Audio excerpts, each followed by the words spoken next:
Assalamualaikum warahmatullahi wabarakatuh. Hai teman-teman semua, selamat datang di Ruang Tengah. Persembahan dari cariustad.id ya, yang menghadirkan Islam wasatiyah, Islam moderat yang dilandasi rahmatan lil alamin. Kembali lagi bersama saya ya, yang hari ini akan memandu acara. Nama saya Witma Meisner ya. Dan ini kita hari ini akan ngobrol-ngobrol dan sesuai dengan semangat wasatiyah yang berjalan di tengah, terbuka kepada berbagai pandangan dan senantiasa mengajak untuk selalu kritis belajar atas berbagai topik dari berbagai sumber. Kira-kira hari ini kita bakalan ngobrol-ngobrol soal apa ya? Yang pasti kita akan membahas berbagai pertanyaan yang sering masuk nih di fitur Tanya Ustadz pada platform Cari Ustadz. Pertanyaannya tuh seputar keluarga, bisnis, kesehatan, sampai ke hukum negara. Dan tidak hanya dibahas dari perspektif agama oleh ustadz dan ustazah yang kompeten, tapi juga para ahli dari bidangnya masing-masing. Nah, di sini kita berkolaborasi dengan Inspigo, aplikasi podcast Indonesia untuk upskill diri. Podcast inspiratif dari speakers terkurasi seputar karir, skill, wellness, hingga relationship. Langsung cek Instagramnya di @inspigo.id dan juga download aplikasinya di Google Play dan Apple App Store. Kita juga bekerja sama dengan Millennial Islami, program bagi remaja muslim yang mempromosikan nilai-nilai keislaman yang sejuk, moderat, dan toleran dalam bingkai keindonesiaan. Langsung follow Instagramnya di @millennialislami. Kita juga bekerja sama dengan teman-teman dari kelas penyiar Indonesia, platform dan tempat belajar public speaking dan broadcasting buat kamu yang punya mimpi jadi penyiar radio, televisi, dan media digital masa kini. Langsung follow Instagramnya di @kelaspenyiar_id. Hari ini saya seneng banget nih mendapatkan kesempatan untuk ngobrol-ngobrol tentang topik yang kayaknya relatable banget sama kehidupan kita, ya kan? Ini salah satu topik yang bikin deg-degan. Gimana enggak? Kalau salah satu sumber pendapatan kita yang mungkin apalagi di masa pandemi kayak gini ya, paling bikin kita cuan, taunya dilarang menurut agama Islam. Haram, riba, waduh, nggak mau banget ya. Kan sedih banget nih jeripayah kita ternyata kok yang gak berkah gitu. Nah, udah tahu belum nih kita mau ngomongin soal apa? Hari ini saya Witma Meisner bersama Ustadz Zen dari Cari Ustadz. Assalamualaikum Ustadz Zen. Waalaikumsalam warahmatullahi wabarakatuh. Mbak Wit, apa kabar, sehat? Alhamdulillah baik. Dan juga Mas Niki Hogan, seorang financial expert dan juga CEO emitennews.com dan penulis buku. Hai Mas Niki. Hai. Wah, ini semuanya girang nih mukanya ya. Pasti lagi puasa tapi tetap cuan. Kita bakal berdiskusi panas. Wes, apakah benar main saham sama forex itu tuh haram? Wah, ini kayaknya pertanyaan sejuta umat ya Ustadz ya. Iya gak sih? Karena gini Ustadz, mungkin banyak yang belum paham gitu kan ya. Trading forex sama saham itu tuh memenuhi rukun jual beli gak sih? Itu hukumnya tuh bagaimana gitu? Baik. Kalau bicara tentang forex ya, kemudian saham, nah pada prinsipnya kalau dalam hukum Islam itu dinyatakan boleh selama tidak bertentangan dengan prinsip syariah. Nah kemudian ditanya tentang rukun jual beli, minimal ada penjualnya, ada pembelinya, kemudian objeknya, ya kan. Nah kalau sudah ada unsur-unsur itu maka boleh. Nah pertanyaan kemudian, barangnya ini halal atau tidak? Nah itu dia. Kalau barangnya tidak halal maka tidak boleh, termasuk dia menerbitkan saham syariah. Bahkan tidak bisa masuk dalam DES. Apa itu DES? Daftar efek syariah. Nah kemudian kalau forex ya kan, forex lah gitu ya, atau dalam bahasa Arabnya masraf, al-masrafiyah gitu ya, valuta asing, ternyata sudah ada fatwa MUI-nya mengatur. Ada kebolehan dalam fatwa MUI ini selama forex ini tidak menjadikan komoditas, menjadikan untung, tapi hanya sekedar medium of exchange saja, hanya sekedar jual beli, untuk transaksi, ya kan, atau berjaga-jaga. Umpamanya Mas Niki anaknya kuliah ke luar negeri gitu kan, kan itu butuh uang kan, maka ketika dijual maka disiapkan untuk bulan depan mau dikirim. Nah itu yang dikategorikan dalam Islam kalau al-masrafiyah ini tuh boleh. Yang tidak boleh adalah dari sisi tadi keuntungan komoditas. Akan menjadi persoalan. Begitu kira-kira. Oke. Tapi mungkin banyak banget nih yang lagi nonton kita dan juga lagi mendengarkan kita di podcast kita ini gitu ya. Masih agak sedikit rancu nih Mas Niki. Kayak apa ya, kan sama-sama sebenarnya produk finance gitu ya, produk investasi gitu kan ya, dan trading gitu.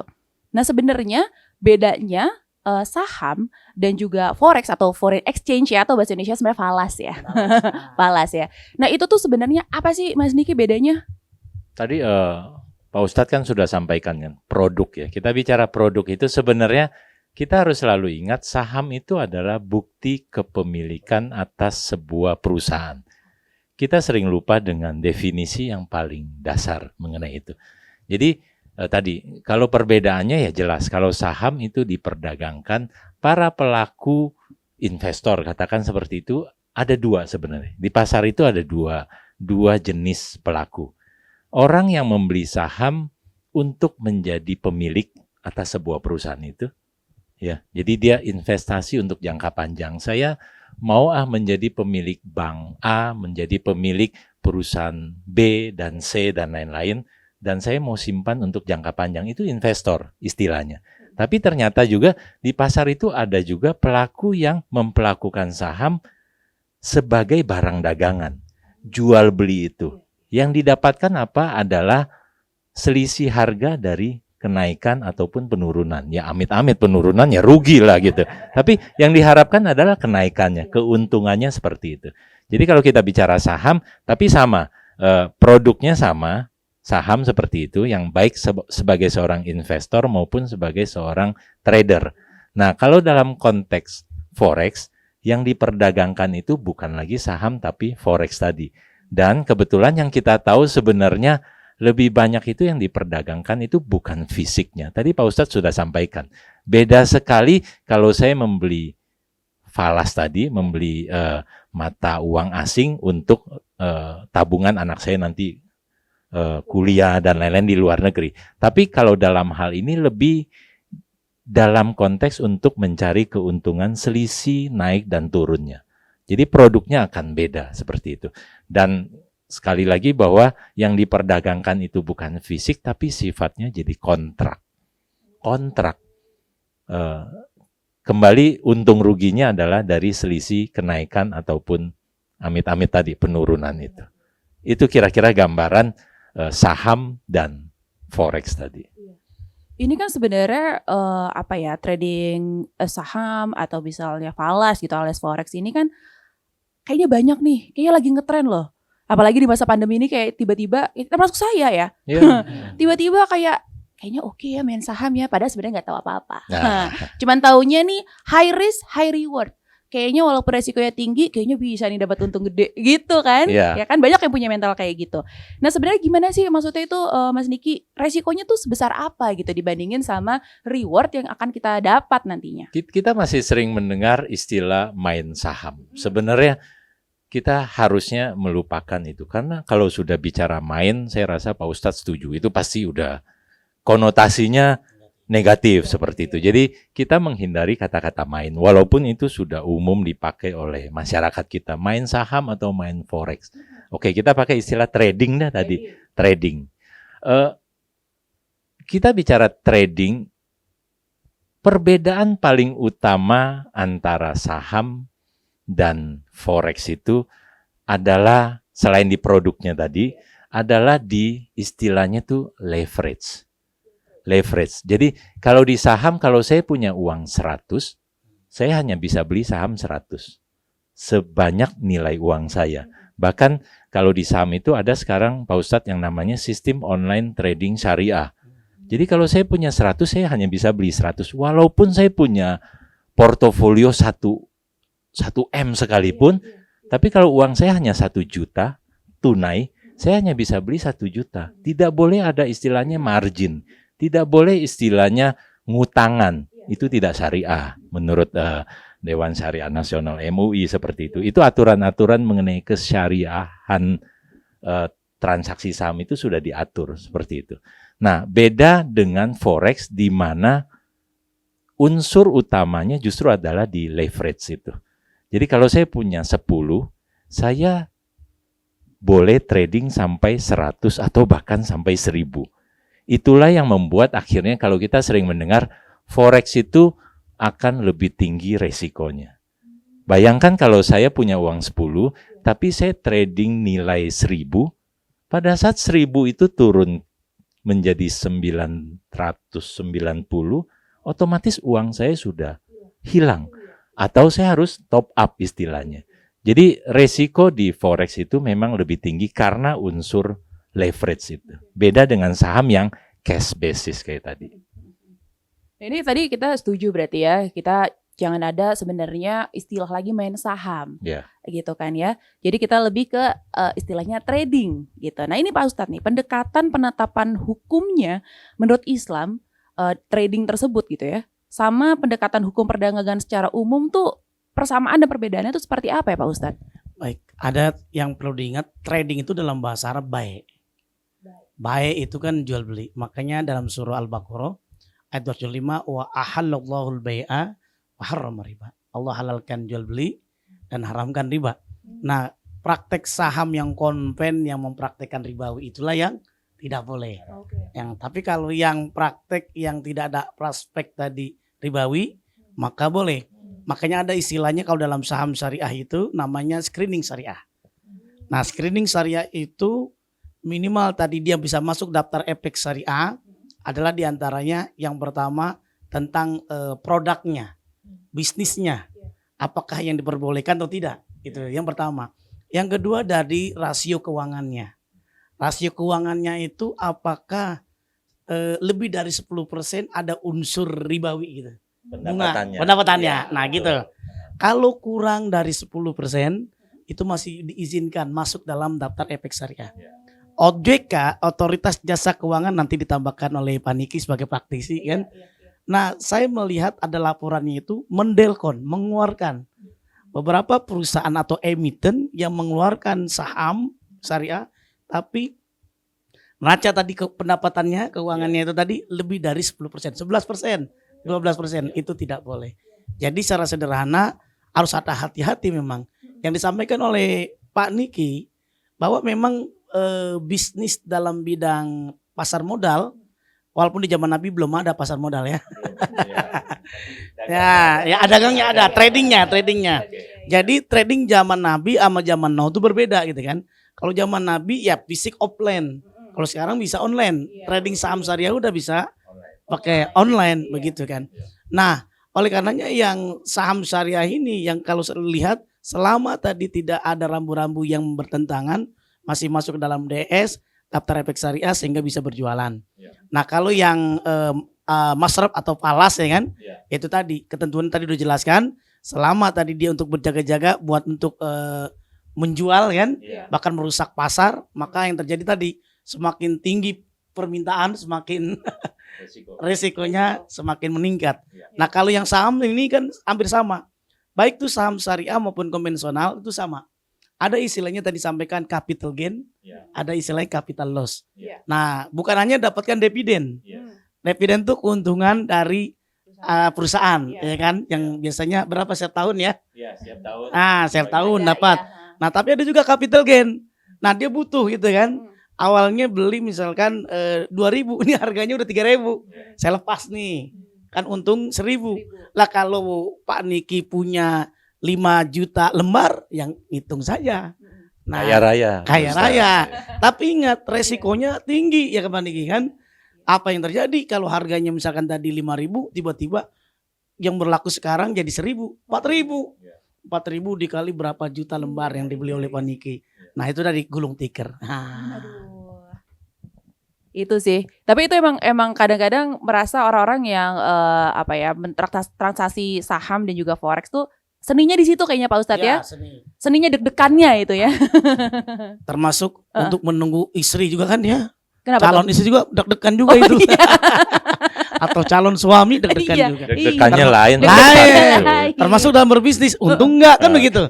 Itu harus hitung-hitungannya itu harus cepat. Berarti sebenarnya sebagai kita nasabah gitu ya atau investor, sebenarnya kita juga harus mengerti dulu juga. Jadi nggak asal wah ini kayaknya ibaratnya gut feeling gitu. Jangan cuma pakai intuisi doang, tapi juga harus tahu segala macam perusahaannya seperti apa gitu ya Pak Ustadz ya, sama Mas Niki ya. Nah ini ada juga anggapan kalau trading forex itu tuh mirip judi Pak Ustadz. Betul nggak sih? Ini pandangan Pak Ustadz sendiri tuh gimana tuh? Ya kalau dalam Al-Quran nyatakan innamal khamru wal maisir.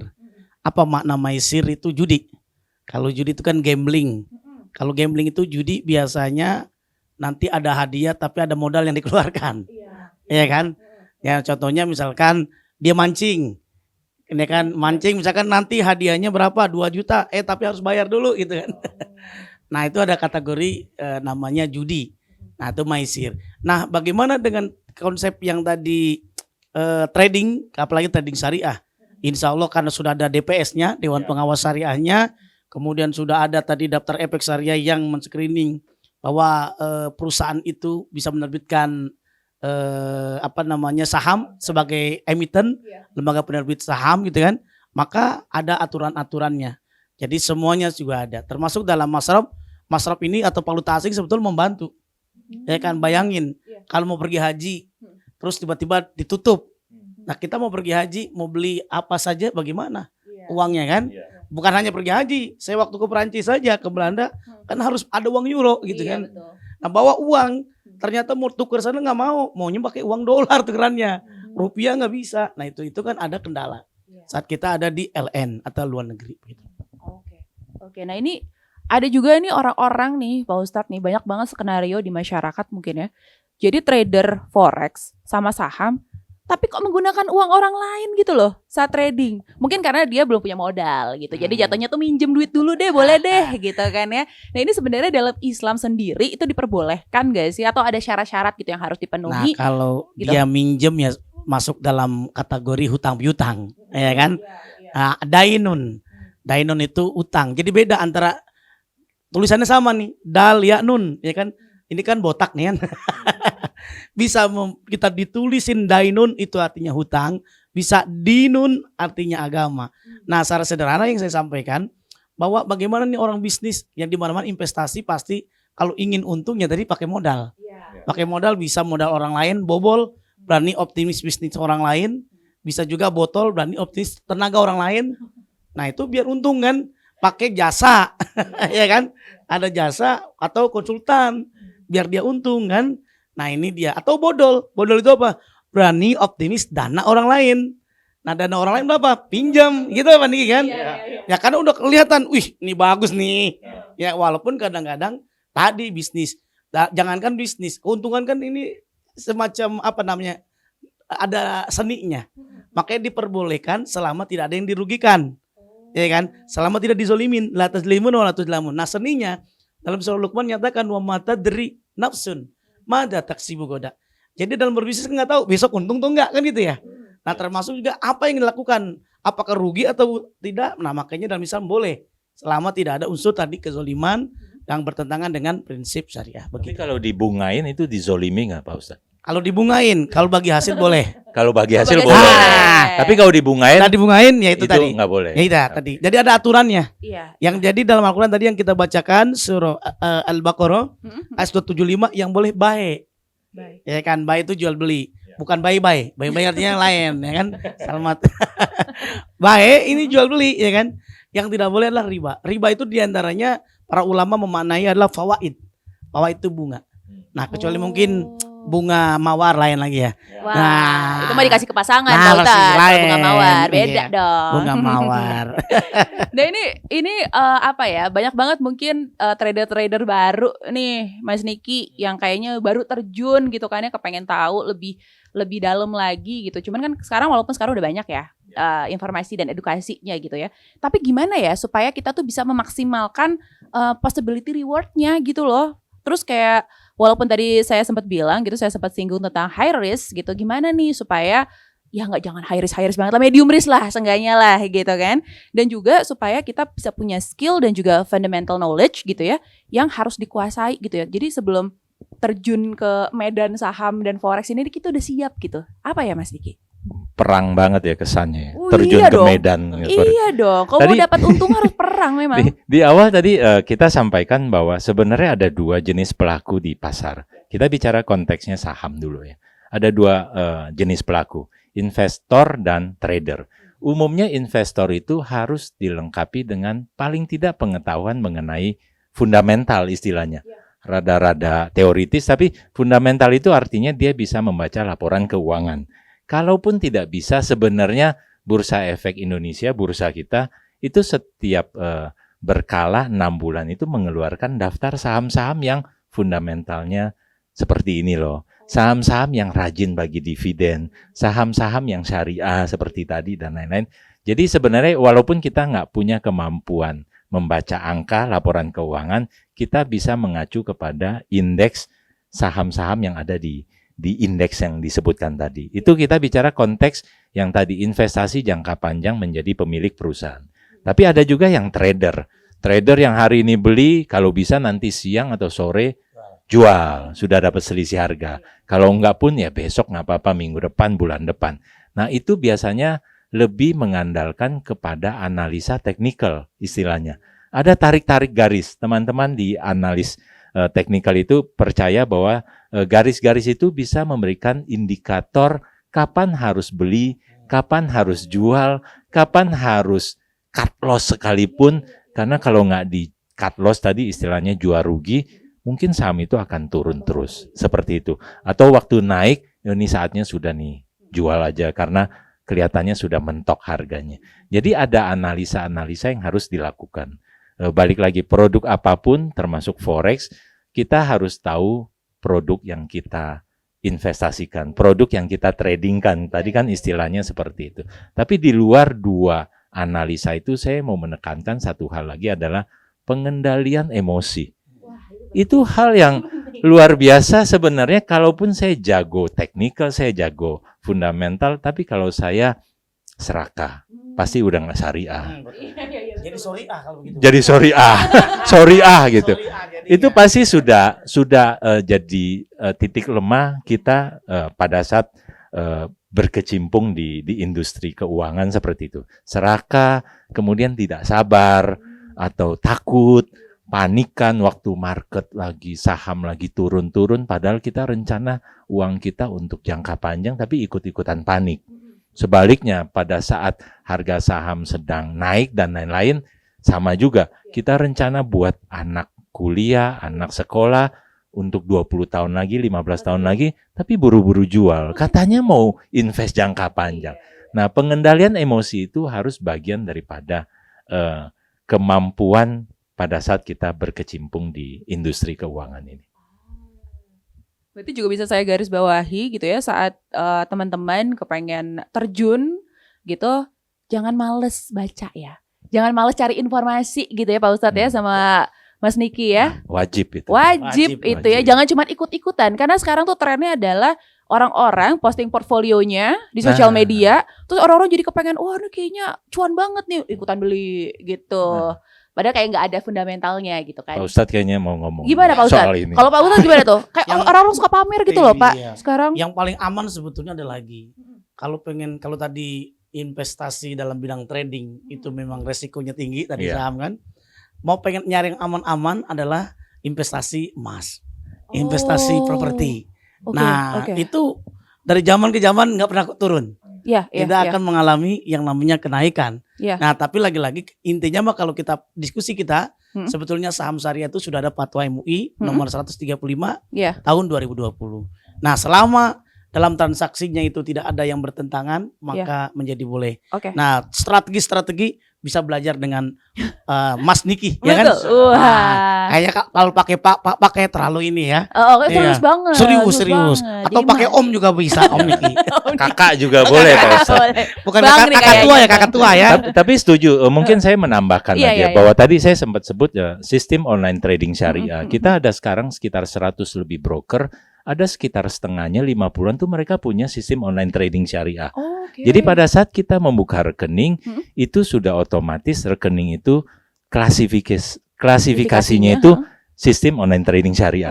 Saham-saham yang kita bisa beli hanya saham yang syariah. Yang tadi Pak Ustadz sampaikan. Daftar saham syariah itu. Jadi kita nggak bisa beli saham bank di sana. Otomatis dia akan nolak. Keluar tuh ayat-ayat Pak Ustadz. Memperingatkan. Udah dibilang syariah kok masih beli. Misalnya kayak gitu. Tapi dan itu sampai ke bank kita pun itu banknya yang syariah. Jadi dari ujung ke ujung itu sudah syariah. Happy-nya tuh dunia akhirat. Wah. Kalau untung. Amin. Allah untung. Kalau rugi ya paling nggak di akhirat tetap syariah. Jadi itu kata kuncinya tadi falah. Falah itu tadi berkah. Berkah. Berkah itu nikmat ya kan? Iya. Oh ya ini kurang deket ya.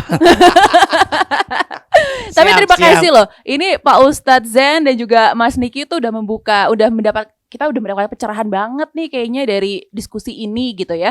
Jadi teman-teman yang lagi nonton ataupun lagi dengerin kita sekarang dan mungkin masih ragu-ragu gitu ya untuk trading atau untuk investasi, kayak udah dapat ini. Wah, alhamdulillah, insya Allah aman gitu.